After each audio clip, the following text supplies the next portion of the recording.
ನೆಮ್ಮದಿಯನ್ನು ರಾಜ ಎಲ್ಲ ಬಿಟ್ಟು ಕಾಡಿಗೆ ಹೋಗ್ತಾನೆ. ಕಾಡಿನ ಮಧ್ಯದಲ್ಲಿ ಹೋಗುವಾಗ ಅವನಿಗೆ ಗಗ್ಗರದ ಶಬ್ದವನ್ನು ಕೇಳ್ತಾನೆ. ಹೋಗ್ತಾ ಇದ್ದ ರಾಜ ಒಮ್ಮೆಲೆ ನಿಂತು ಮಾಡ್ತಾನೆ.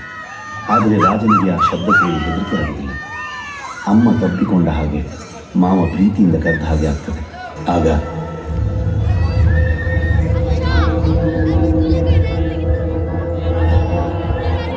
ನಿಮ್ಮ ರಾಜನಾಗಿ ಬೇಡಿಕೊಳ್ತೀನಿ, ಈ ದೈವವನ್ನು ನನ್ನ ಮಗನಿಗೆ ನಿಮಗೆ ಎಂತ ಬೇಕು ಕೇಳಿ ಕೊಡ್ತೇನೆ.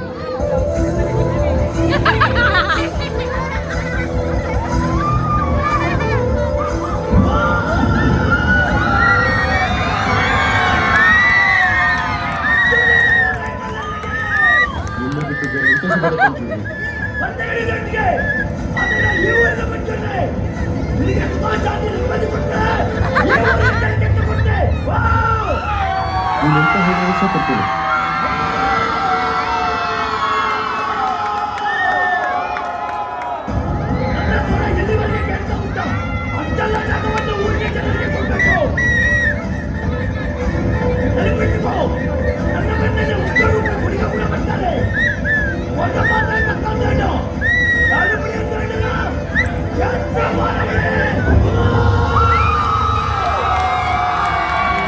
ಆಯ್ತು ತಂದಿದ್ದೀನಿ.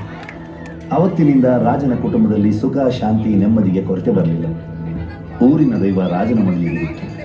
ರಾಜನ ಊರು ಊರಿನವರ ಮನೆಯಲ್ಲಿ ಬಿತ್ತು.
ಜಾಗ, ಈ ಆಸ್ತಿ, ಈ ಭೂಮಿ, ಇದು ಯಾವುದು ಈ ಊರಿನವರದಲ್ಲ, ನನ್ನದು.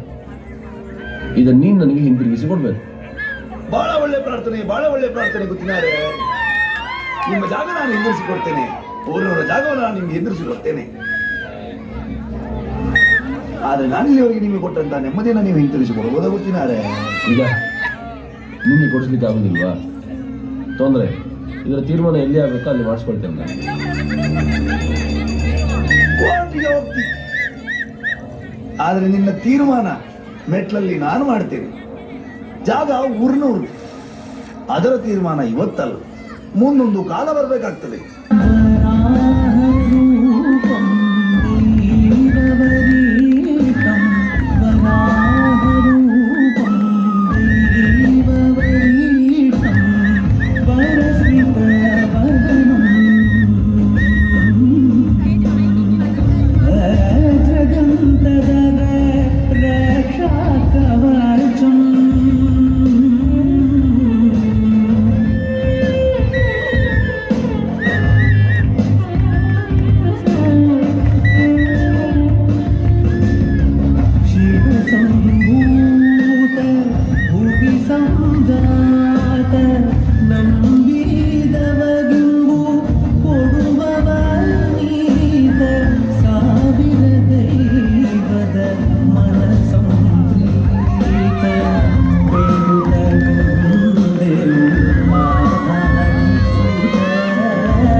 ಕ್ಷೇತ್ರ ಮಾರಣ ಮಗತನ